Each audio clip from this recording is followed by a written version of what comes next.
दोनों ही चुनाव के लिए कांग्रेस की स्थिति हरियाणा भर में कैसे देखते हैं आप? मेरा ये मानना है लोकसभा में तो कहीं है ही नहीं। लोकसभा तो एक तरफा चुनाव है कोई समय। विधानसभा में कांग्रेस की आसक्ति है।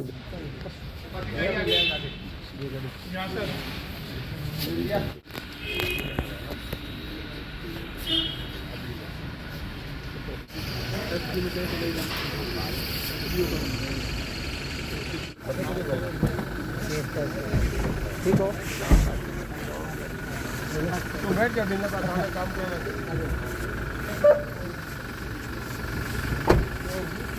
कि बीजेपी की पूरी तैयारी है। बीजेपी बहुत बड़ी पार्टी है, बड़ा संगठन है। हर जगह उनके अपने वर्कर्स बैठे हैं। मेरे ख्याल में सुना आपने पूरे वर्ल्ड में सबसे बड़ी पार्टी है। और जो रिजल्ट्स आए अब जैसे जैसे राजस्थान, मध्य प्रदेश, छत्तीसगढ़ देखे हैं, परफॉर्मेंस देखी है और दुनिया की पांचवी इकॉनमी बनी है, तो जो इतनी बढ़िया परफॉर्मेंस है कि लोग वोट देंगे। मोदी जी आज के दिन सबसे पॉपुलर लीडर हैं। महात्मा गांधी के बाद कभी किसी को इतना मैंडेट नहीं मिला जो इन्हें मिला है। और मेरा ये मानना है कि बीजेपी इस चुनाव में 350 से ही ऊपर लोकसभा की सीट लेके आएगी। एनडीए के मिला के करें तो 400 से भी ज़्यादा आएगी। इस तरह राम मंदिर का जो निर्माण अब किया जा रहा है, तो लगता है उससे फ़ायदा मिलेगा? देखिए, लोगों की बहुत बड़ी आस्था है भगवान राम में। अब बाकी धर्म तो बाद में बने हैं, भगवान राम तो बहुत पहले थे। इवन गुरु ग्रंथ साहब को भी आप सुनेंगे तो उसमें भी राम नाम बहुत बार आता है।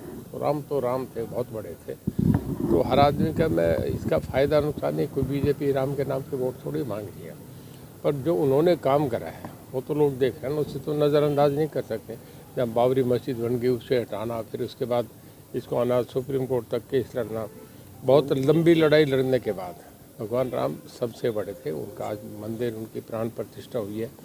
इसके लिए वाकई मोदी जी बहुत बधाई के पात्र हैं। सर, आज लाल कृष्ण आडवाणी जी को भारत रत्न की घोषणा कर दिया पीएम मोदी ने। देखिए, इस देश के जो आज पार्लियामेंट्री जितने जिंदा हैं उनमें सबसे ज़्यादा अगर किसी को लंबी लीगेसी है, सबसे लंबी उम्र किसी की है तो आडवाणी जी थे।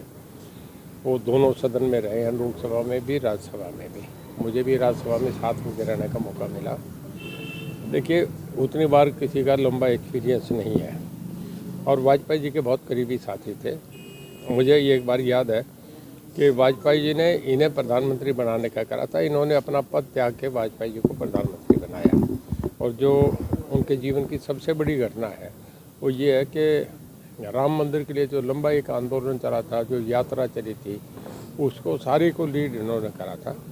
मोदी जी को बहुत बड़ा क्रेडिट है। मोदी जी के बाद अगर किसी को जाता है तो आडवाणी जी को जाता है। इन्होंने बहुत बड़ा इसके लिए काम करा है। उनका योगदान को बुलाया नहीं सकता जो राम मंदिर के लिए उन्होंने करा है। मुलायम सिंह की, लालू की गोलियाँ चली, गिरफ्तारियाँ हुई, बहुत लंबी यात्रा करी थी। 24 में ही विधानसभा चुनाव होंगे, उसके लिए क्या कुछ तैयारी चल रही है? देखिए, विधानसभा लोकसभा के कभी भी मान कर चलें इकट्ठे हैं तो भी तैयारी है, अलग अलग हैं तो तैयारी है। मैं लोकसभा की बात जानता हूँ और हरियाणा की बात जानता हूँ। दोनों जगह बीजेपी अकेली बहुमत में आई है। भूपेंद्र सिंह हुड्डा कह रहे हैं कि कांग्रेस अकेले चुनाव लड़ने में सक्षम है, किसी के साथ गठबंधन नहीं करेंगे। देखिए, ठीक है, उनकी पार्टी के हैं, अपने फैसले हैं। अकेले लड़ेंगे, मेरा भी यही मानना है, अकेले लड़ेंगे। मंत्री जी, बिजली चोरी के कितने मामले सामने आ सकते हैं? देखिए, बहुत हैं, पर सबसे बड़ा सुधार हमारे यहाँ हुआ है। मेरे ख्याल में आप कहीं भी पूछो रही, मैंने आप मीडिया वालों को पता है, कभी भी बिजली की ऐसी बड़ी स्थिति नहीं जो पहले अब थी। चोरी होते रहती है, पकड़ा 145 करोड़ का देश है। हरियाणा में 3 करोड़ की आबादी है। बहुत लोग चोरी करते हैं, पकड़े गए, पर बहुत इस पर कम हुआ। अब हमारे जो चोरी है वो 10% से नीचे आ गए। पहले ये चोरी जो थी जब कांग्रेस रहा था तो 31% थी। हमने तो 21% कम करी है पहले से, ये वो भी जानते हैं। उन पर क्या कार्रवाई की?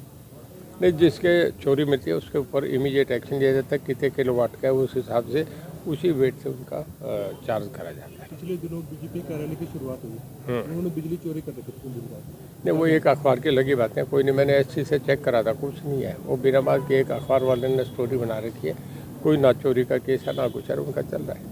सर, बात की जाए तो आप विधायक हैं, इससे पहले राज्यसभा सांसद भी रह चुके हैं, तो अब आपका क्या मूड है? विधायक की चुनाव लड़ेंगे या लोकसभा में? देखिए, जो पार्टी मुझे हुक्म करेगी, कहेंगे कि लोकसभा लड़ो, लोकसभा लड़ूंगा। मुझे कहेंगे विधानसभा लड़ेंगे तो विधानसभा लड़ूंगा। दोनों ही चुनाव के लिए कांग्रेस की स्थिति हरियाणा भर में कैसे देखते हैं आप? मेरा ये मानना है लोकसभा में तो कहीं है ही नहीं। लोकसभा तो एक तरफा चुनाव है कोई समय। विधानसभा में कांग्रेस की आ सकती है। अब देखिए, अभी कोई प्रेडिक्शन नहीं करी जा सकती, किसी बाई इलेक्शन का भी पता नहीं होता।